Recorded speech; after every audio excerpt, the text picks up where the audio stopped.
안녕하세요. 누가복음에 오신 여러분 반갑습니다. 오늘은 벌써 8강째 강의가 되었습니다. 예루살렘으로 가는 길 두 번째 시간인데요. 예루살렘으로 예수님께서 여행을 떠나듯이 이렇게 이제 가고 계십니다. 여러분들도 같이 이렇게 예수님과 함께 걸어가고 계시나요? 네. 예수님이 하시는 말씀, 하셨던 사역들, 그리고 경험하셨던 그 모든 상황들, 이런 것들을 함께 공감하시면서 지금 한 걸음 한 걸음 가고 계시는지 궁금하기도 합니다. 제가 어떤 분에게 이렇게 한 가지 이야기를 듣게 되었는데, 누가복음 강의를 이렇게 이제 들으시면서 성경책을 이렇게 딱 펼쳐놓고 이렇게 하나하나 같이 그 이야기들을 이렇게 쭉 읽으면서 들으시니까 좀 더 도움이 된다더라 라는 이제 그런 얘기를 하신 분이 있었습니다. 혹시 여러분 중에서도 그렇게 강의를 들으시는 분이 계실까요? 네. 한번 도움이 되셨으면 좋겠습니다. 오늘은 이제 누가복음 8번째 강의 시간인데요. 예루살렘으로 가는 길 가운데 예수님이 경험하셨던 것들, 하셨던 말씀들 한번 또 찾아보도록 하겠습니다. 본문의 구조, 12장 1절부터 15장 32절까지 이제 말씀의 내용을 살펴보니까 크게 한 4가지 영역으로 이렇게 구분할 수 있겠다라고 생각이 들었습니다. 첫 번째는 이제 무엇이냐면은 마지막 심판, 예수님 다시 오시는 때죠. 예수님 다시 오시는 그 시기를 준비하는 것에 대해서 예수님께서 이렇게 강조하시는 부분이 있습니다. 그러한 내용들을 한 4가지 정도로 이렇게 요약할 수가 있는데, 그 내용을 먼저 살펴보도록 하겠고요. 그 다음에는 예수님이 행하셨던 치유 사역에 대한 부분, 그리고 하나님 나라가 어떤 성격을 가지고 있는지, 그 하나님 나라에 대한 성품이 아니라 성격을 이렇게 알려주는 그 같은 비유의 말씀 2가지가 있는데, 그 비유의 말씀을 한번 또 살펴보도록 하겠습니다. 그리고 큰 잔치 비유 이야기가 나오고 있고요. 그 다음에 제자들이라면 어떠한 자세로 예수님을 따라가야 하는가라는 그 제자도에 대한 부분들을 한번 또 다시 살펴보도록 하겠습니다. 그리고 이제 15장 1절에서 32절까지 이제 말씀 속에서는 잃어버린 것을 되찾은 이야기가 3가지가 연달아 이렇게 이제 나오고 있습니다. 잃어버린 양을 찾은 목자 이야기, 그 다음에 잃어버린 드라크마, 동전이죠. 그것을 찾은 여인의 이야기, 그리고 잃어버린 아들, 떠난 아들이 돌아오게 되는 되찾은 그런 아버지의 이야기가 여기에 이제 담겨져 있습니다. 이러한 내용들을 가지고 예수님께서 제자들에게, 그리고 사람들에게 하나님 나라가 어떤 모습인지 이렇게 알려주시면서 한 걸음 한 걸음 또 걸어가고 계셨다라고 이렇게 정리할 수 있겠습니다. 예루살렘으로 가는 길, 그 여정을 좀 살펴보면은 가버나움에서 이제 출발을 하셨다라고 볼 수가 있고요. 여기에서 사마리아인의 땅을 지나서 이제 이렇게 예루살렘으로 쭉 이렇게 이제 내려가시는 그러한 부분들이 있는데, 일반적으로 이제 알려진 바로는 일반적으로 유대인들은 이렇게 돌아서 갔죠. 이렇게 돌아서 갑니다. 왜냐하면 이 사마리아 지역을 거치지 않고 유대인들은 이렇게 돌아서 가는 그 같은 여정을 좀 택하기도 하는데, 그만큼 유대인과 사마리아인들은 서로 사이가 안 좋은 그런 관계였기 때문에 그렇습니다. 그런데 예수님께서는 사마리아인의 땅을 이렇게 이제 쭉 지나서 걸어가시는 이야기가 우리가 지난주에 한번 살펴본 바가 있습니다. 그런데 예수님께서 이렇게 쭉 걸어가시면서 이 마을도 들리셨다가 또 저 마을도 들리셨다가 이 마을 저 마을 계속 들리시면서 복음을 전하시고, 그리고 하나님 나라를 이렇게 보여주시고 치유의 사역들을 베푸시고, 또 그곳에 있는 바리새인과 서기관들과 이렇게 논쟁하시면서 한 걸음 한 걸음 가시는 것을 우리는 확인할 수가 있습니다. 그냥 예루살렘으로 가자 해서 그냥 곧바로 그냥 쫙 이렇게 가신 것이 아니라, 이 마을도 들렸다, 저 마을도 들렸다, 요 마을도 들렸다, 복음을 전하고 하나님이 필요한, 하나님의 치유와 능력이 필요한 사람들에게 친히 다가가셔서 여전히 그 능력의 오른손으로 하나님의 모습을, 그 나라의 모습을 이렇게 보여주시는 그러한 사역들을 감당하셨다는 사실이죠. 첫 번째 주제는 이제 마지막 심판을 어떻게 준비해야 되는가, 그것에 관한 가르침의 내용이 담겨져 있는데 12장 1절부터 13장 9절까지의 말씀의 내용입니다. 한 4가지 정도로 정리할 수 있는데 첫 번째는 뭐냐면 두려워하지 말고 고백하라 라는 그와 같은 내용입니다. 12장 1절에서 12절까지 이제 말씀의 내용 가운데 핵심적으로 이제 볼 수 있는 것이 뭐냐면 예수님께서는 이런 말씀을 하셨어요. 바리새인들의 누룩을 조심하라, 주의하라 라고 이렇게 이제 말씀하셨죠. 그 말씀이 이제 12장 1절에 나타나 있습니다. 12장 1절 말씀을 보면은 그동안에 무리 수만 명이 모여 서로 밟힐 만큼 되었더니 예수께서 먼저 제자들에게 말씀하여 이르시되 바리새인들의 누룩 곧 외식을 주의하라 라고 얘기해요. 그 말은 무엇입니까? 믿음의 문제를 놓고 하나님을 의식하기보다는 사람을 의식해서 때로는 당당하게 나는 하나님을 믿습니다 라고 이렇게 외치고 그리고 그 믿음을 지켜야 되는 그 순간에 그냥 뒤로 물러서는 이와 같은 모습들을 보여줬다는 것이죠. 그리고 자신의 말씀을 지키고 그런 순종하는 모습들이 사람들에게 보여지는 관점에서 그렇게 이제 실천을 했던 그런 모습들. 하지만 하나님 앞에서는 정말 정작 중요한 것은 지키지 않았던 그와 같은 모습들. 이러한 부분들의 그런 외식하는 모습, 그런 모습들을 조심하라는 것입니다. 그러면서 예수님께서 강조하시는 것이 이제 무엇이냐면은 바로 두려워하지 말라는 겁니다. 그 말은 뭐냐면 두려워할 사람을 두려워하라라는 겁니다. 네. 그 내용이 어디에 이제 나와 있냐면요. 5절 말씀에 나와 있습니다. 12장 5절 말씀에 보면은 이런 말씀이 있어요. 마땅히 두려워할 자를 내가 너희에게 보이리니 곧 죽인 후에 또한 지옥에 던져 넣는 권세 있는 그를 두려워하라. 예. 이런 말씀을 하십니다. 즉 하나님을 두려워하면서 신앙의 삶 그리고 마지막 심판의 때를 준비해야 되는 것이지 두려워하지 않아도 되는 세상 사람들, 세상 권세자들 이런 자들 앞에서 두려워할 것이 아니다라는 것입니다. 그래서 그들 앞에서 나보다 힘이 센 세상 사람들 앞에서 담담하게 그러니까 담대하게 고백해야 되는 시인해야 되는 부분들이 있다라고 이렇게 이제 말씀하시는 것이죠. 그 말씀이 이제 8절에 나옵니다. 8절 말씀을 보니까 이런 내용이 있어요.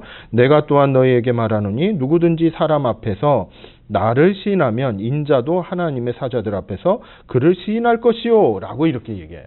즉 사람들 앞에서 예수님은 나의 하나님이십니다. 나의 구원자이십니다. 나는 예수님을 따르는 사람입니다. 라고 이렇게 고백을 하면은 예수님께서도 하나님 앞에서 똑같이 저 사람은 바로 나와 함께한 사람입니다. 나의 제자입니다. 하나님의 백성입니다.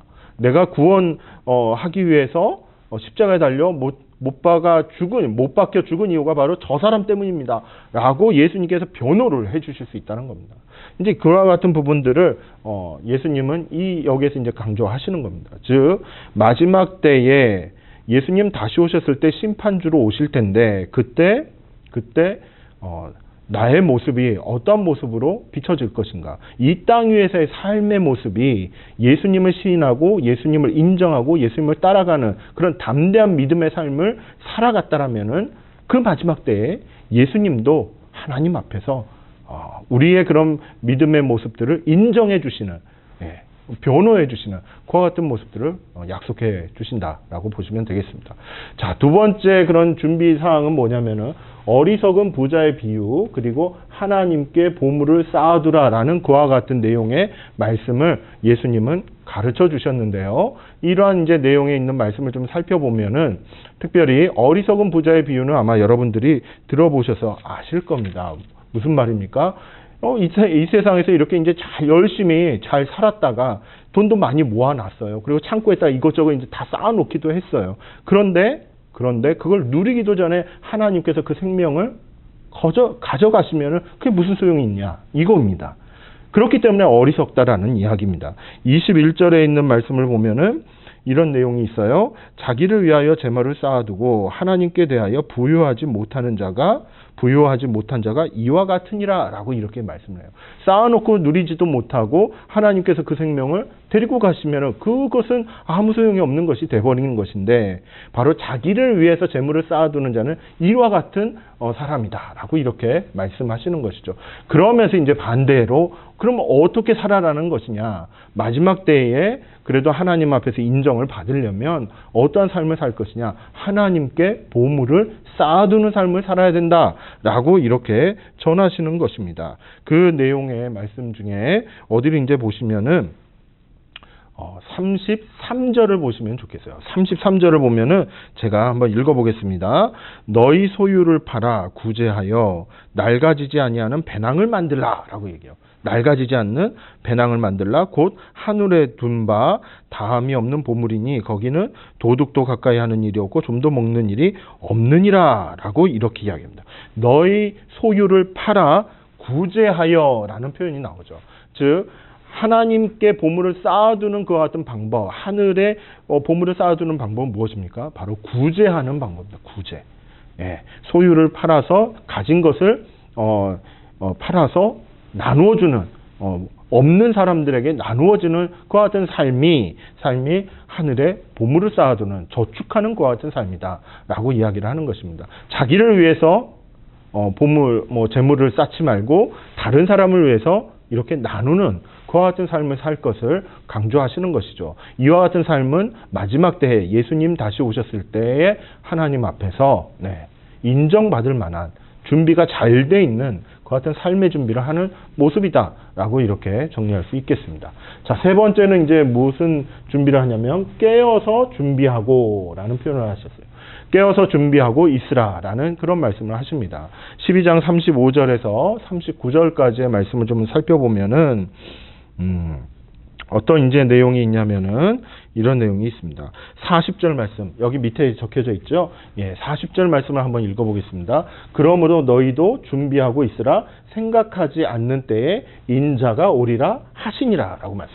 생각하지도 않은 때에 예수님께서 오실 것이다 라고 이렇게 말씀하고 계시기 때문에 앞서 이야기했던 담대한 믿음의 삶을 살아가는 것, 그리고 하늘의 보물을 쌓아두는 그와 같은 삶의 모습들, 이런 것을 꾸준하게 잘 성실하게 유지하고 있는 것이 필요하다라는 것이죠. 그것이 바로 깨어있는 삶의 태도라는 이야기입니다. 그리고 준비하고 있는 태도라는 이야기죠. 이제 그러한 삶을 살다 보면은 생각지도 않았던 그때에 예수님께서 오셔서 그때 이제 우리가 우리의 삶의 그런 내용을 가지고 판단을 받는, 평가를 받는 그와 같은 시간들이 펼쳐지게 된다라는 것을 여러분 기억하실 필요가 있겠습니다. 자, 그리고 네 번째 이제 예수님께서 가르쳐 주신 준비하는 방법에 대해서 가르쳐 주시는 것은 바로 회개에 대한 부분입니다.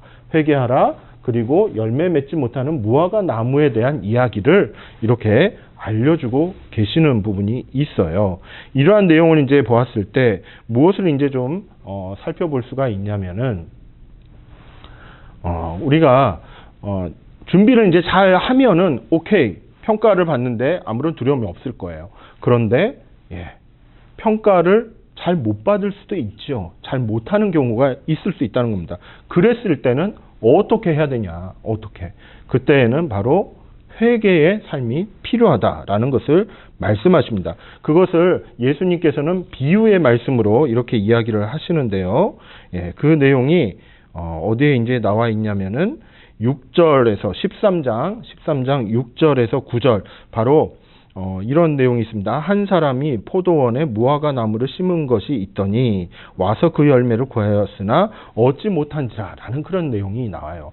즉 포도원에 와서 무화과 나무를 심었대요. 이거는 뭐 잘못 심은 거나 다름없죠. 사실은 포도원에 와서는 포도나무를 심어야 되는데 무화과 나무를 심었으니 그게 뭐 제대로 된 어떤 농사법이라고 보기에는 좀 어렵겠지요. 그런데 이제 문제는 무엇이냐면은 열매를 맺지를 못하게 되는 것입니다. 그와 같은 삶을 살았을 때에는 하나님께서 다시 오셨을 때, 그랬을 때 책망을 받을 수밖에 없는 그런 여지가 나오는 것이지요. 그래서 이런 부분이 있습니다. 7절 말씀에 보면은 포도원지기에게 이르되 내가 3년을 와서 이 무화과 나무에서 열매를 구하되 얻지 못하니 찍어버려라 라는 그와 같은 표현을 써요. 이제 이러한 내용들을 이제 봤을 때 열매 없는 그런 삶을 살았을 때 준비하지 못하는 그와 같은 삶을 살았을 때는 어떻게 대처를 해야 되는가라고 할 때 회개의 삶을 살아가야 된다라는 것을 예수님은 말씀하시는 겁니다. 그 내용이 바로 3장 5절에 보면은 이런 말씀이 있어요. 너희에게 이르노니 아니라 너희도 만일 회개하지 아니하면 다 이와 같이 망하리라 라고까지 말씀을 하십니다. 즉 무화과 나무를 찍어버리는 그와 같은 일도 나옴과 동시에 그 앞에는 또 실로암 망대가 무너져서 여러 사람이 죽게 되는 그와 같은 어떤 사건이 있는 그 이야기를 빗대어서 얘기를 했을 때 이처럼 망하게 될 수 있으니까 이런 일이 닥치기 전에 벌어지기 전에 일어나기 전에 회개할 것을 예수님은 강조하시는 것이죠. 즉 마지막 심판의 때를 준비하는 데 있어서 담대한 믿음의 삶을 살아가는 것, 그리고 구제하는 삶을 사는 것, 그리고 깨어서 꾸준하게 준비하고 있는 것, 그리고 혹시라도 잘 하지 못했을 경우에는 회개하는 삶, 이런 내용들을 예수님은 우리에게 알려주시는 것입니다. 자, 이 내용을 한번 묵상하면서 한 4가지 정도 내용을 한번 좀 다루어 보고자 하는데요. 첫 번째는 뭐냐면 현재의 행동이 미래의 구원에 영향을 미칠 수 있다라는 점입니다. 지금의 나의 삶의 모습이 미래에 다가올 예수님께서 다가오시는 그때에 어떠한 평가를 받게 될지 거기에 대해서 현재의 모습이 영향을 끼칠 수 있다는 겁니다. 그러니까 지금 잘 살아야 되는 거예요. 지금 잘 준비를 해야 되는 것입니다. 이 부분을 한 가지 우리는 깨달을 수가 있겠고요. 두 번째는 이제 무엇이냐면 참된 나눔은 채우시는 하나님에 대한 확신 가운데서 나타난다는 것입니다. 우리가 너희 소유를 팔아서 구제하여 하늘에 이제 보물을 쌓아두라고 예수님께서 말씀하셨는데 이게 누구는 잘 될 수도 있지만은 사실 잘 안 되는 경우들도 있죠. 그 부분은 이제 무엇에 대한 문제냐면은 바로 믿음에 대한 문제다라고 이렇게 이야기할 수 있다는 점입니다. 12장 31절에서 33절까지의 그 말씀을 좀 보면은 이런 내용이 있습니다. 특별히 이제 31절 말씀을 보면은 이런 내용이 있죠. 밑에 보시면은 다만 너희는 그의 나라를 구하라. 그리하면 이런 것들을 너희에게 더하시리라. 라고 이렇게 이제 말씀하십니다. 여기서 말하는 이런 것들이란 것은 무엇을 먹을까, 무엇을 마실까, 무엇을 입을까. 의식주에 대한 부분입니다. 삶의 필수적인 요소들이죠. 이런 부분들을 하나님께서 채우신다라는 그 믿음이 확실하다면은 나에게 있는 것을 나보다 적은 사람에게 이렇게 나누어주고 구제하는 것은 그리 어렵지 않을 수 있다는 것입니다. 즉 구제하는 삶으로 내가 담대하게 나가지 못하는 이유 중에 하나는 나에게 있어서 빈 부분들이 나타났을 때 이것을 채워주시는 하나님에 대한 그런 믿음이 확신이 분명하지 않을 경우가 있다라는 점이죠. 그렇기 때문에 우리의 삶을 돌아봤을 때 내가 지금 긍휼 사역에 얼마만큼 참여하는지, 구제하는 삶에 얼마만큼 참여하는지 이 부분을 한번 점검해보고 그 안에서 나의 믿음의 상태도 다시 한번 점검해 볼 수 있다라는 점입니다. 자, 세 번째로 생각해 볼 만한 것은 마지막 심판을 준비하는 방법은 하나님을 위한 일을 신실하게 헌신하는 것이다 라고 이렇게 이야기할 수 있겠습니다. 42절과 43절에 있는 말씀인데요. 자, 여기서 보시면은 42절 말씀을 한번 제가 읽어보겠습니다.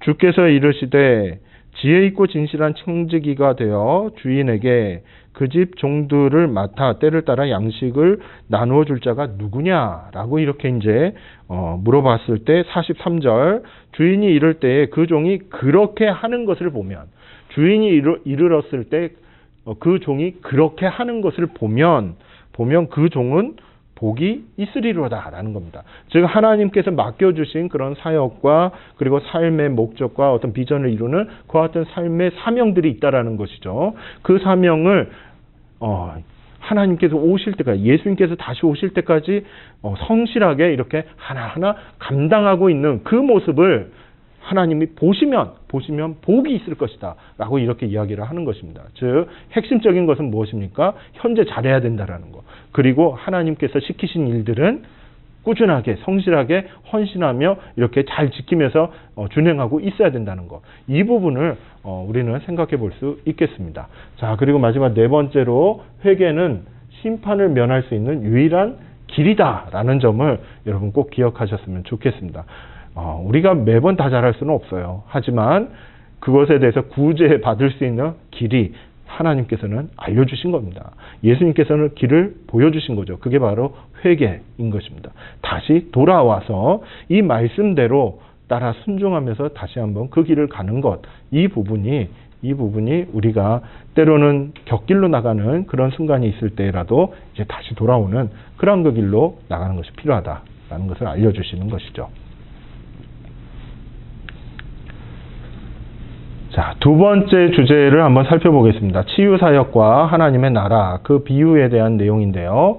자, 누가복음 13장 10절에서 14장 6절까지 이제 말씀을 좀 쭉 살펴보면은 여러 가지 이야기가 많이 있어요. 예, 그런데 그 내용들 중에 이렇게 크게 한 5부분으로 한번 구분을 해보자면은 첫 번째, 안식일에 꼬부라진 여인을 치유하는 그와 같은 내용이 나옵니다.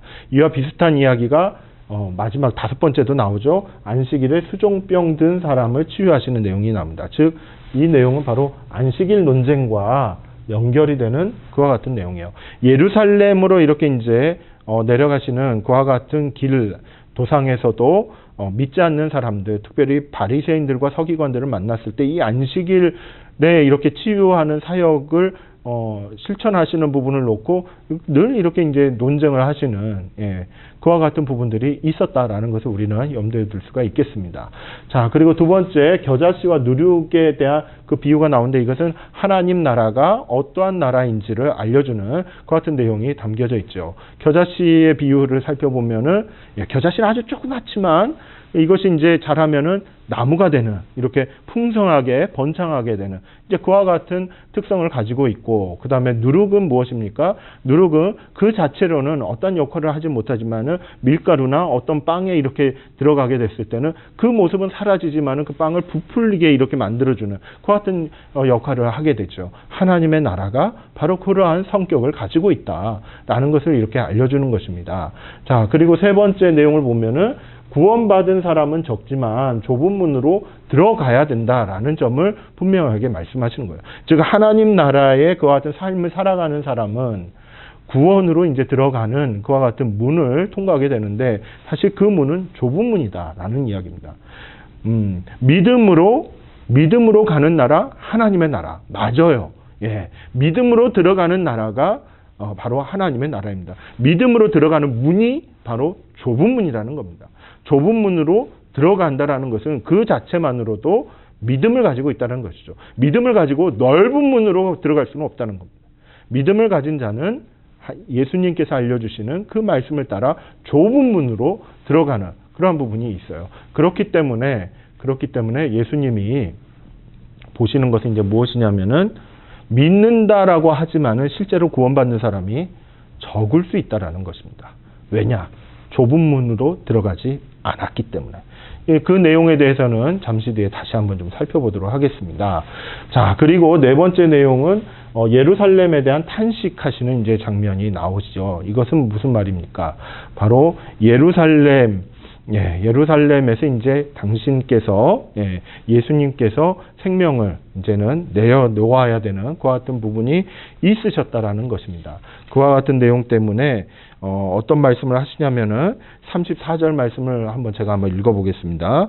예루살렘아, 예루살렘아, 선지자들을 죽이고 내게 파송된 자들을 돌로 치는 자여, 암탉이 제 새끼를 날개 아래 모음같이 내가 너희의 자녀를 모으려 한 일이 몇 번이냐? 그러나 너희가 원치 아니하였도다.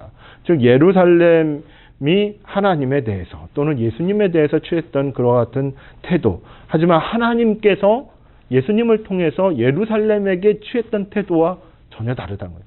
사랑으로 이렇게 품으려고 했지만 원치 않았다라고 이렇게 얘기를 합니다.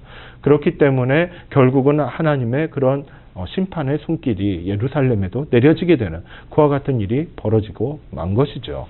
이제 이러한 부분들에 있어서 예수님께서는 상당히 큰 탄식을 하시는 내용이 나타납니다.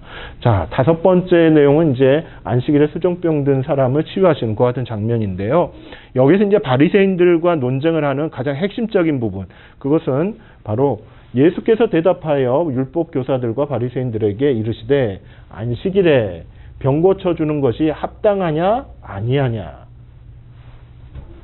안식일에 병을 고쳐주는 그와 같은 일들이 합당하냐 합당하지 않냐 라는 그와 같은 반문, 질문이시죠. 합당하지 않다라는 것일까요? 합당하다는 걸까요? 합당하다라는 것을 강조하시는 것이죠. 여기에 대해서 이 율법교사들과 바리새들은 아무 말을 하지를 못합니다. 그 말은 무슨 말일까요? 예수님의 의견에 동조하겠다? 아니죠. 반대하겠다는 겁니다. 근데 드러내놓고 반대는 못한다는 거죠. 왜냐하면 안식일에 아파하고 힘들어하는 그러한 사람들을 고쳐주는 것이 당연한 거죠. 이제 이러한 부분들을 이제 놓고 이야기를 예수님께서는 담대하게 그때 당시에 율법적인 전통과 율법 교사와 바리새인들의 그런 가르침에 정면으로 이렇게 도전을 하시는 그와 같은 내용이 나타나 있습니다. 자, 이 치유사역과 하나님 나라의 비유에 관한 내용을 한번 살펴보면서 묵상한 내용을 한번 같이 나누어 보도록 하겠습니다. 한 세 가지 정도인데요. 자, 첫 번째는 사탄에게 매였었지만은 하나님께 매인 자로 변화될 수 있다라는 점을 이 치유의 사건을 통해서 우리는 확인할 수가 있습니다. 특별히 13장 16절에 있는 말씀을 한번 읽어보겠습니다. 자, 그러면 18회 동안 사탄에게 매임받은 이 아브라함의 딸을 안식일에 이 매임에서 푸는 것이 합당하지 아니하냐라고 이렇게 바리새인들에게 말을 하시는 부분이죠.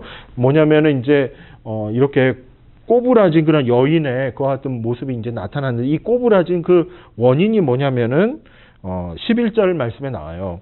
18회 동안이나 귀신 들려 앓으며 꼬부라져 조금도 펴지 못하는 한 여자가 이렇게 나왔어요. 귀신 들려 앓으면서 꼬부라졌다라고 이렇게 이제 이야기를 하고 있습니다. 그러니까 예수님께서는 이 여인을 치료해 주시는 데 있어서 어떠한 세력을 확인을 하셨냐면은 사탄의 세력을 확인하셨다는 것입니다. 그래서 16절 말씀에 사탄에게 매임받은 이라는 이런 표현을 쓰시는 것이죠. 사탄에게 매였었지만은 예수님께서 말씀으로 치유해 주심으로 말미암아 이제는 누구에게 매이게 됩니까? 하나님께 매이게 된, 즉 하나님께 속하게 된 그런 구원받은 한 여인으로 이렇게 변화되는 것. 이것이 안식일에서 이와 같은 일들이 벌어지게 된다면 이것이 바로 참된 안식이지 않느냐라는 얘기예요. 왜요? 자유가 주어진 거예요.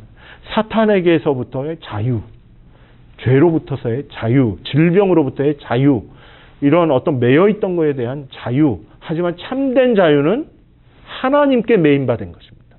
그 안에서 말씀 안에서의 누리는 참된 자유의 삶. 하나님과의 사랑의 교제, 이웃과의 사랑의 교제. 그 안에서 자유로운 그와 같은 행복을 누리는 그와 같은 삶.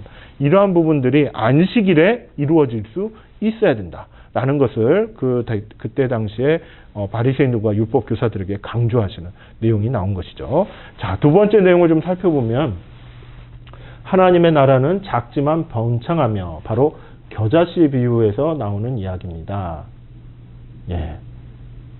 겨자씨는 아주 작지요. 작지만은 이것이 자라면은 수십 배, 수백 배 큰 그런 나무로 된다는 거예요. 즉 하나님의 나라는 작은 것만큼 이렇게 조그맣게 이렇게 일어나고 있지만은 실제로 이것에 미치는 영향은 전국적으로 그리고 전 세계적으로 오늘날에는 역사적으로 해서 저 종말의 시기까지 예수님 다시 오시는 시기까지 하나님의 그 나라는 확장돼 가고 있다라고 이렇게 이야기할 수 있겠습니다. 그렇기 때문에 이 하나님의 나라는 겨자씨와도 같다라고 하지만은 결국은 그 안에서 굉장히 역동적으로 활성화되고 그리고 커져가고 있는 그 같은 특성을 보여주고 있다라는 것을 이 겨자씨 비유를 통해서 알 수가 있고요. 누룩의 비유를 통해서는 안 보이지만은 변화시키는 힘이 있다라는 것을 이야기합니다. 즉 이 누룩이란 것은 바로 질적인 부분이라고 얘기할 수 있습니다. 하나님의 나라가 그 사람 가운데 임하거나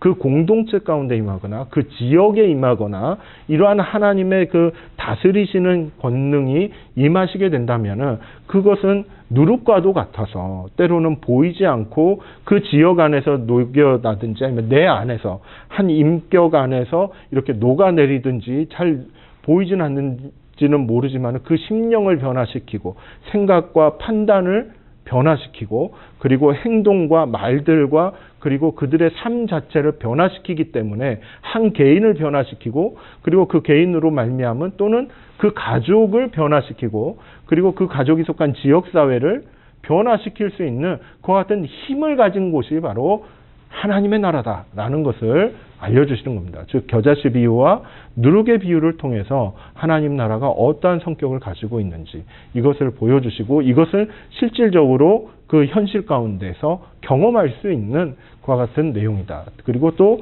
역사적으로도 증명이 가능한 그와 같은 내용들을 이야기하고 있다라고 정리할 수 있겠습니다. 자, 그리고 이제 세 번째 구원은 예수님을 통한 하나님의 구원을 받아들이는 것과 그에 따라 삶을 재조정하는 것을 요구하고 있다라는 점. 이 부분은 여러분들이 주의해서 좀 보실 필요가 있습니다. 무엇이냐면요. 밑에 있는 내용인데요. 자, 누가복음 13장 24절에 있는 말씀입니다. 한번 같이 읽어볼까요? 시작. 좁은 문으로 들어가기를 힘쓰라. 내가 너희에게 이르노니 들어가기를 구하여도 못하는 자가 많으리라 라고 이렇게 말씀하세요. 들어가기를 구하여도 못하는 자가 많다. 실제로 나는 하나님께로부터 받은 구원, 그것이 정말 받고 싶어요. 구원받은 백성, 좋아요. 천국의 삶 좋아요. 저는 그렇게 살고 싶어요 라고 원하는 사람들은 많다라는 거예요. 실질적으로 믿음에 대해서, 천국의 복음에 대해서, 그리고 은혜에 대해서, 치유함에 대해서 이런 아주 긍정적이고 완성되고 그리고 회복에 관련된 아주 그러한 내용들은 너무너무 사람들이 좋아하고 그것을 원합니다. 그런데 그것을 구하여도 못하는 자가 많다라고 이야기합니다. 왜요? 좁은 문으로 들어가야 되기 때문에 그렇죠. 이 좁은 문으로 들어간다는 것은 무엇입니까? 바로 삶을 재조정하는 것입니다. 즉 좁은 문으로 들어가기 위해서는 내 자신을 바꿔야 된다는 거예요. 그 문에 맞춰서 바꿔야 된다는 겁니다. 무릎을 굽혀야 되고 그리고 고개를 숙여야 되고 몸을 움츠린다든지 해서 그 문의 크기에 내 몸과 내 자세와 내 마음과 모든 것을 다 맞춰야지 그 문으로 들어갈 수 있죠. 이처럼 내 자신의 삶을 그 문에 맞추어서 들어가는 것. 즉 재조정하는 것. 이것이 필요하다라는 것입니다. 이 문이라는 것은 무엇이겠습니까? 바로 예수님께서 말씀하신 그 말씀, 가르침, 그리고 하나님의 말씀, 지침, 이런 삶의 내용들, 이런 것들이라고 말씀드릴 수 있죠. 그리고 예수님을 닮아가는 삶, 이와 같은 부분이라고 이야기할 수 있겠습니다. 그러니까 여기에 대해서 내가 맞추어가는 삶이 따라갈 때 참된 구원을 누리게 되는 그와 같은 결과가 나타난다라는 것이죠. 그래서 여러분, 구원이라는 것은 실질적으로 어떻게 보면은 참 좋은 것입니다. 그런데 그 구원의 삶을 살아간다, 구원받은 삶을 살아간다라는 것은 내 자신을 깎아서 그 좁은 문에 맞추어야 되는 그와 같은 때로는 훈련에, 연단에, 그리고 내 자신의 변화에 시간이 꼭 있어야 된다라는 점을 여러분 꼭 기억하셨으면 좋겠습니다. 자, 세 번째 주제는 이제 큰 잔치의 비유 그리고 제자도에 대한 내용을 예수님께서는 정말 다양한 내용을 가지고 이제 말씀을 하셨는데 한 세 가지 정도로 이렇게 축약을 좀 해보도록 하겠습니다. 첫 번째는 뭐냐면은 잔치와 관련된 내용입니다. 예수님께서 어느 날 이렇게 이제 잔치를 가셨는데 그 잔치에 그 바리새인들이 이제 막 상석의 윗자리에 이렇게 이제 막 앉는 모습을 보신 거예요. 이제 그런 모습을 보시고 말씀하시는 것이 바로 자기를 높이는 자는 낮아지고 자기를 낮추는 자가 이제 높아질 것이다라는 그 유명하신 말씀을 이 누가복음 14장 11절에서 이렇게 이제 말씀하시는 것이죠. 제가 한번 읽어보겠습니다. 무릇 자기를 높이는 자는 낮아지고 자기를 낮추는 자는 높아지리라. 잔치 자리에서 이렇게 이제 바리새인들에게 자리에 앉는 것을 보시고 이런 말씀을 하시는 거예요. 자, 그리고 또 하나는 이제 뭐냐면 13절에 보니까 잔치를 베풀거든 가난한 자들과 몸 불편한 자들을 청하라 라고 이렇게까지 말씀하세요. 그 13절 말씀을 좀 더 정확하게 좀 말씀을 드린다면은 잔치를 베풀거든 차라리 가난한 자들과 몸 불편한 자들과 저는 자들과 맹인들을 청하라라고 얘기를 해요. 즉 잔치를 연 그 사람에게 이렇게 뭐 바리새인들, 그때 당시에 이제 좀 이름 있는 사람들, 뭔가 좀 유력한 사람들, 뭐 이런 사람들을 모아가지고 잔치 자리를 막 이렇게 하는 것도 뭐 오케이 뭐 그러실 수는 있겠지만 그거보다는 누구를 초청할 것이냐라고 했을 때 가난한 사람들, 몸이 불편하신 분들, 그리고 저는 사람들, 그리고 시각장애인들 이런 분들을 모셔서 그분들을 위한 잔치를 베풀 것을 권면하시는 것이죠. 이것이 바로 제자가 걸어가는 제자의 삶의 모습을 알려주시는 것입니다. 자, 두 번째 내용을 보면은 전에 청하였던 그 사람들은 하나도 내 잔치를 맛보지 못하리라. 이제 이 말씀의 이제 내용은 이제 무엇이냐면은 예수님께서 그 잔치와 관련해서 이제 비유의 말씀을 이제 몇 가지를 하세요. 근데 그 비유의 말씀 중에 하나가 큰 잔치를 베푼 사람이 있는 것입니다. 그런데 이제 이 사람 저 사람 이제 초청을 했어요. 근데 그 사람들 다 자기의 뭔가 이유가 있는 거예요. 혼인 집에 가야 된다. 집에 동물이 좀 이렇게 아프다. 뭔 일 있다 하면서 못 간다라고 하는 거예요. 그러니까 이제 하인들이 와가지고 보고 하니까 그래? 그러면은 가난한 사람들, 저는 사람들, 이렇게 불편한 사람들 일단 먼저 다 초청해라. 라고 이렇게 이제 하니까 그래도 자리가 남습니다. 큰 잔치니까요. 이제 자리가 남는다고 하니까 그래? 그러면은 어디든지 가서 강권에서 막 데리고 와라. 이런 말들까지 해요. 그 말은 이제 외국인들도 막 이제 데리고 와라, 이방인들도 데리고 와라, 막 이렇게 이제 말씀을 하시는 거죠. 이제 그와 같은 내용을 보고 이제 그 잔치를 여신 분이 이제 뿔이 난 거예요. 쉽게 얘기해서. 그래서 전에 청하였던 그 사람들은 하나도 내 잔치를 맛보지 못할 것이다. 이렇게 기쁘고 즐거운 그러한 잔치 자리에 그들은 못 들어온다. 오히려 초청해서 응한 사람들이 들어올 수 있다. 라고 이렇게 강조하시는 부분이 있다라는 것이죠. 자, 그리고 이제 세 번째 내용이 이제 제자도에 대해서 이제 직접적으로 이러한 자가 제자가 될 것이다. 아니면은 제자가 되지 못하는 그와 같은 요소에 대해서 몇 가지를 이렇게 이제 말씀을 하시는데 그 중에 하나가 자기 목숨까지도 미워하지 않으면 제자가 못 된다라는 것이고 그 다음에 자기의 모든 소유를 버리지 않으면 제자가 못 된다라는 것입니다. 능히 내 제자가 되지 못하리라 라고 이렇게 강조하십니다.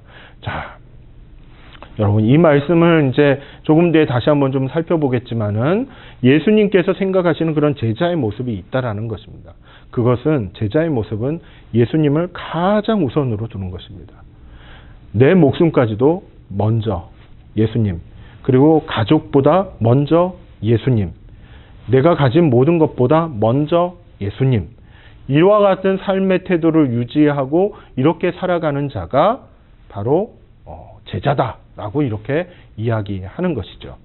자, 이와 같은 내용들을 가지고 이제 예수님은 잔치에 대한 이야기 그리고 제자는 어떠한 사람들인가에 대한 그와 같은 내용들을 쭉 설명하고 계셨다라고 말씀드릴 수 있겠습니다.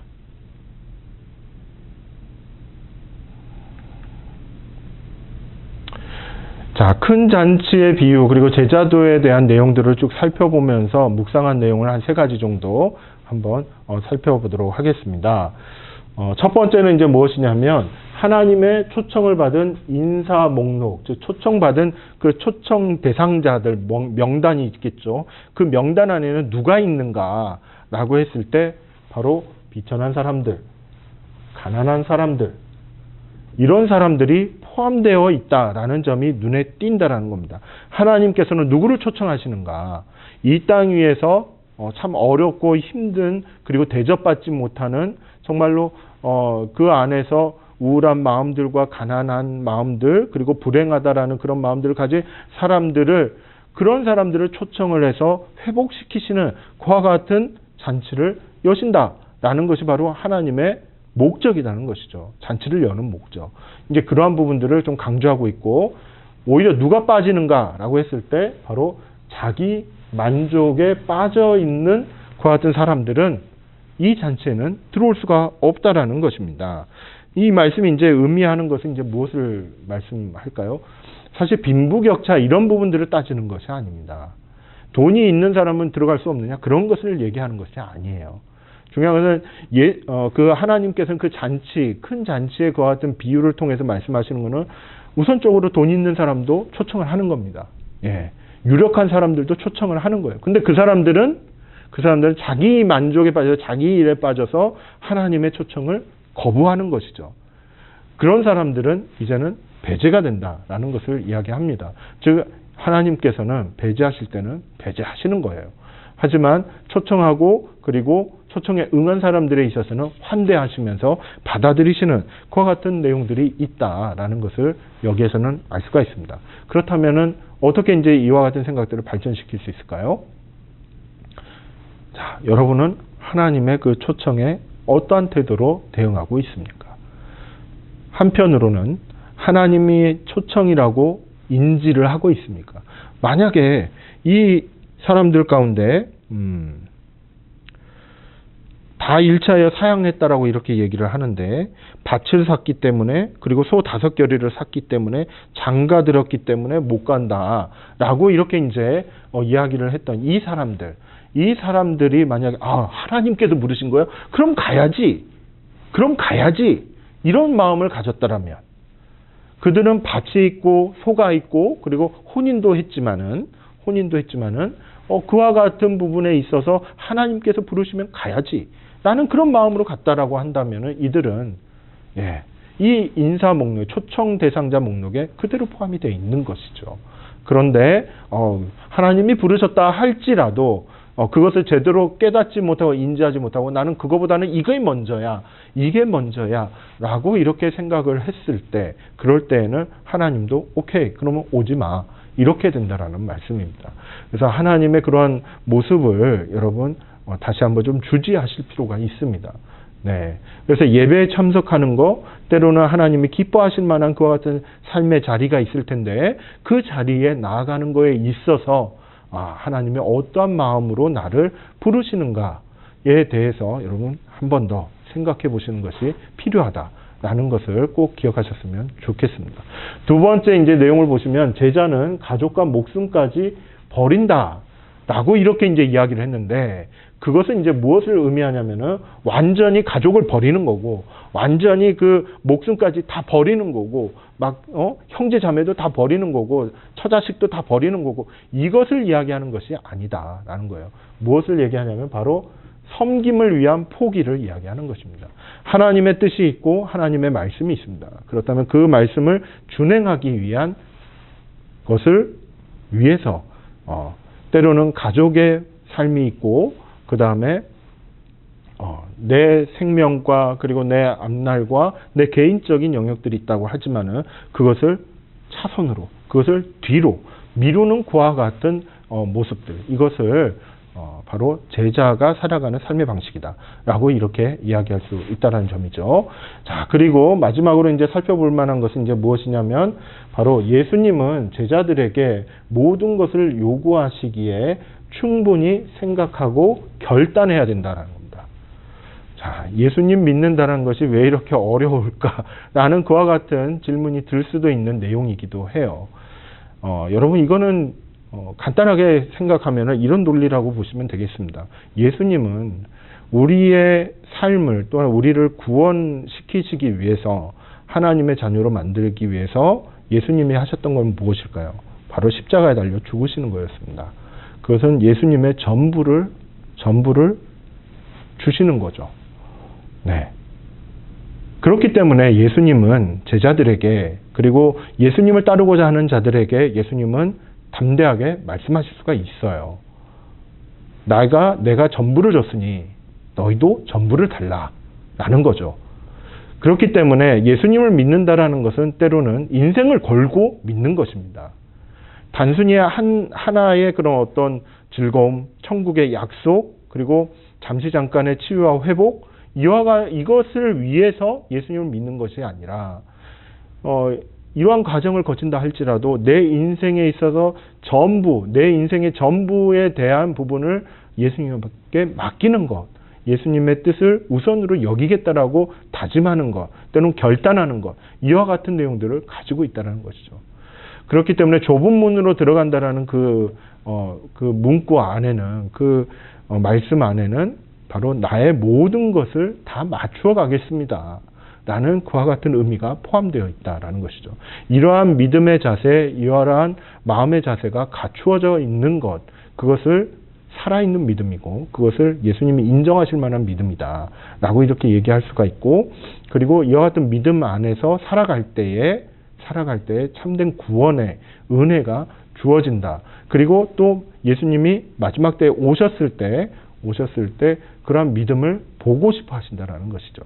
그래서 이러한 내용들을 여러분들이 꼭 기억하셨으면 좋겠습니다. 그렇기 때문에 지금 내가 예수님을 믿고 있는 내 삶의 자세를, 또한 내 믿음의 상태를 다시 한번 돌아봤을 때 인생 전부를 걸고 하나님의 말씀대로 내가 살아가고자 결단을 하면서 내가 지금 믿고 있는지, 아니면 어느 한순간에 그와 같은 요소만 가지고 지금 믿고 있는 것인지, 이 부분을 한번 잘 점검해 보시면 좋겠습니다. 그래서 14장 33절 말씀에 따르면은 이와 같이 너희 중에 누구든지 자기의 모든 소유를 버리지 아니하면 능히 내 제자가 되지 못하리라 라고 이렇게 말씀하신 거죠. 모든 것을 예수님께 맞춰가는 그와 같은 삶, 그와 같은 앞으로의 인생의 여정들, 여기에 대한 우리의 결단이 필요하다라는 것을 꼭 기억하셨으면 좋겠습니다. 자, 마지막 네 번째 주제는 이제 잃어버린 것을 되찾은 세 가지 비유에 대한 이야기입니다. 여러분들도 아마 많이 들어보셔서 아실 것입니다. 15장 1절에서 32절까지 이제 말씀인데요. 첫 번째는 잃은 양을 찾은 목자의 비유입니다. 그 말씀 가운데 5절과 6절 말씀을 보면은 또 찾아낸즉 벗과 이웃을 불러 모으고 말하되 나와 함께 즐기자, 즉 잔치에 대한 이야기가 나옵니다. 즉 또 찾아낸즉 벗과 이웃, 주변에 있는 이웃들을 이렇게 불러 모으고 잔치를 하는 그와 같은 목자의 모습이 나오고, 자, 그 다음 두 번째 비유의 말씀에는 잃은 드라크마를 찾은 여인의 비유의 이야기가 나옵니다. 여기에도 9절 말씀을 보니까 이런 표현이 있어요. 또 찾아낸즉 벗과 이웃을 불러 모으고 말하되 나와 함께 즐기자. 즉 찾아서 기쁜, 찾아서 행복한 그와 같은 것을 이웃과 함께 이렇게 공유하고자 하는 그와 같은 모습이 나타나는 거예요. 즉 또 찾은다라는 것이 참 기쁜 일이구나 라는 것을 강조하면서 이러한 기쁨을 혼자만 이렇게 막 기뻐하는 것이 아니라 함께 이렇게 나누는 그와 같은 기쁨, 공동체적인 그와 같은 기쁨, 잔치의 삶으로 나아가는 그런 모습을 보여주고 있습니다. 그리고 마지막 이제 세 번째 잃은 아들을 되찾은 아버지의 비유가 이제 나오는데, 자, 여기에도 15장 24절에 있는 말씀을 보니까 이런 표현이 있어요. 이는 내 아들은 죽었다가 다시 살아났으며 내가 잃었다가 다시 얻었노라. 즉 다시 살아났으며 다시 얻었노라 하니 그들이 즐거워하더라 라고 이렇게 얘기합니다. 즉 잃어버린 것을 되찾은 이 세 가지 비유의 핵심적인 내용 세 가지를 좀 얘기할 수 있을 것 같아요. 뭐냐면은 또 찾았다, 잃어버렸다가 또 찾았다라는 것이죠. 그리고 함께 즐거워한다라는 것입니다. 함께 즐거워하는 거. 그리고 또 하나는 뭐냐면요, 이 비유의 주인공은 누구일까요? 주인공은 잃어버린 자가 아닙니다. 잃어버린 것이 아니에요. 잃어버린 양이 주인공이 아닌 거예요. 잃어버린 드라크마가 주인공이 아닙니다. 잃어버린 아들이 주인공이 아니에요. 주인공은 목자이고 여인이고 아버지입니다. 그렇기 때문에 바로 하나님의 마음을 여기서 강조하고 있는 거예요. 하나님은 되찾고 싶어 하신다. 하나님은 되찾은 것을 가지고 함께 즐거워하고 싶어 하신다. 이 내용을 이 세 개의 비유의 말씀을 통해서 연달아 이렇게 강조하고 있다라고 이렇게 정리할 수 있겠습니다. 잃어버린 것을 되찾은 세 가지 비유의 말씀의 내용을 한번 묵상하면서 한 세 가지 내용을 한번 정리해 보도록 하겠습니다. 첫 번째는 잃어버린 자에 대해 관심을 갖고 찾아낼 때까지 찾아야 한다라는 그와 같은 모습을 4절 말씀을 통해서 우리는 확인할 수가 있습니다. 15장 4절에 있는 말씀 한번 읽어보겠습니다. 너희 중에 어떤 사람이 양 100마리가 있는데 그 중에 하나를 잃으면 99마리를 들에 두고 그 잃은 것을 찾아내기까지 찾아다니지 아니하겠느냐 라는 그런 말씀이 있어요. 즉 잃어버린 것에 대해서 이거 없어도 돼. 이렇게 할 수도 있어요. 왜냐하면 99마리가 있으니까. 하지만 이거는 생명의 문제라는 거죠. 드라크마도 어떤 의미가 담겨져 있는지 모르겠지만은 10개 중에 1개는 상당히 어떻게 보면은 9개가 남아 있기 때문에 나머지 하나는 뭐 없어져도 돼 이렇게 생각할지는 모르지만 이 여인에게 그 하나는 매우 소중한 드라크마일 가능성이 높습니다. 그래서 이것만큼 꼭 찾아야지. 라는 그런 마음들이 있었다라는 것이죠. 이렇게 관심을 가지고 그리고 열정을 다해서 힘을 다해서 찾아낼 때까지 포기하지 않고 노력하는 그와 같은 모습 가운데에서 결과는 되찾는 것으로 돌아온다라는 것이죠. 이러한 모습이 누구의 모습입니까? 바로 하나님의 모습입니다. 하나님께서는 잃어버린 양에 대해서, 잃어버린 동전에 대해서, 잃어버린 아들에 대해서 되찾는 그와 같은 노력과 헌신을 하나님은 찾아낼 때까지 약속하시고 예정하시고 그리고 내 아들이다 라고 생각하는 내 것이다 라고 생각하는 그 대상을 찾아낼 때까지 포기하지 않고 끝까지 주시하시면서 이렇게 다가가신다 라는 것을 이 말씀을 통해서 우리는 확인할 수 있는 것이죠. 자, 그리고 두 번째 내용을 보시면 예수님께는 찾으시는 은혜가 먼저이다 라는 부분이에요. 그리고 회개는 은혜에 대한 반응이다 라고 이렇게 얘기해요. 이 잃어버린 것을 되찾는 이 비유의 이야기 가운데는 회개의 사건도 나타납니다. 바로 잃어버린 아들이 아버지께 돌아와서 나를 품꾼의 하나로 보옵소서 이렇게 이제 말하면서 실제로 회개의 그런 모습들을 보여주지요. 이러한 내용들을 하지만은 실질적으로 이 회개가 나타나기까지는 무엇이 먼저입니까? 바로 찾고자 하는 것. 그리고 끝까지 다가가는 것, 기다리는 것, 이와 같은 하나님의 은혜가 먼저 있다라는 겁니다. 회개로 말미암아 새로운 삶, 회개로 말미암아 구원받은 삶, 하나님의 백성으로서의 삶, 이와 같은 은혜 받은 삶으로 나아갈 수 있지만 그 회개 이전에 이미 하나님의 사랑과 하나님의 끊임없는 노력과 은혜가 이미 부어지고 있었다라는 사실입니다. 그래서 이 부분을 우리가 놓치지 말아야 된다. 라는 점을 우리는 꼭 기억해야 되겠습니다. 그리고 13절 말씀을 통해서 우리가 한 가지 좀 살펴볼 수 있는 것은 바로 회개는 인간의 결심일 수도 있지만 하나님을 빚지게 하는 것으로 이해해서는 안 된다는 거예요. 회개는 누가 하는 것입니까? 바로 사람이 하는 거죠. 그래서 사람 입장에서 제가 그래도 회개했으니까 하나님 뭐 이거 주세요 막 이렇게 얘기할 수도 있어요. 그런데 참된 회개는 그것이 아니라는 거예요. 그것이 아니다. 13절 말씀을 보면은 이런 내용이 있습니다. 자, 13절 말씀, 15장 13절. 그 후에 며칠이 안 되어 둘째 아들이 재물을 다 모아가지고 먼 나라에가 거기서 허랑방탕하여 그 재산을 낭비하더니 라는 이런 표현이 있어요. 이렇게 살았던 이 둘째 아들이 드디어 하나님께 돌아올 그런 마음을 가지게 되는 거죠. 아버지께 돌아올 그런 마음을 가지게 됩니다. 그게 이제 18절 말씀에 나옵니다. 18절 말씀. 내가 일어나 아버지께 가서 이르기를 아버지 내가 하늘과 아버지께 죄를 지었사오니 하면서 이렇게 이제 고백을 하는 회개의 장면이 나온다라는 것이죠. 이런 회개의 장면을 통해서 둘째 아들이 뭔가 이렇게 변화된 모습으로 아버지께 나갔다고 했기 때문에 내가 이렇게 변했잖아요. 그러니까 나에게 뭘 좀 주세요. 이렇게 얘기할 수 있는 것이 아니다라는 거예요. 그렇게 이해해서는 안 된다. 그렇다면 회개는 무엇으로 이해해야 되는가? 앞서 얘기한 것처럼 기다리시는 아버지, 열심히 찾는 목자, 열심히 찾는 그리고 찾아 헤매시는 그 여인의 모습, 이러한 모습들이 이 안에 다 담겨져 있고 그러한 하나님의 은혜 덕분에 내가 회개의 자리에 있게 됐다라는 것. 그래서 회개했기 때문에 나는 당연히 이거 받을 수 있어. 이렇게 생각할 것이 아니다는 것이죠. 오히려 회개한 사람은 나는 받을 자격이 없습니다.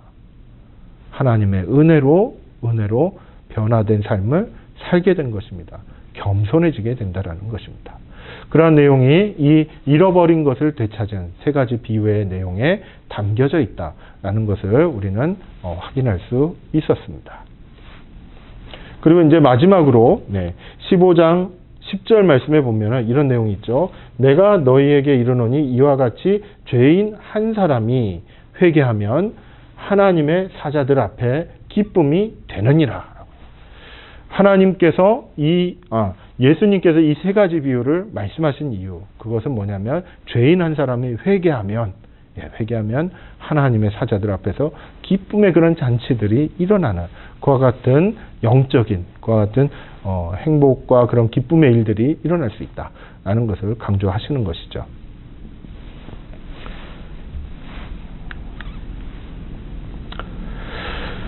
자, 오늘의 이제 말씀은 예수님께서 예루살렘으로 이렇게 이제 가시는 그 도중 속에서 일어났던 여러 가지 그런 이야기들, 그리고 치유의 사건들, 그리고 반대하는 무리들에 대해서 이렇게 논쟁하시는 것들, 그리고 제자들은 어떠해야 된다라는 그런 제자도의 모습들, 이러한 부분들은 이제 종합적으로 말씀을 하셨습니다. 이것이 오늘의 이렇게 이제 다루었던 내용이고요.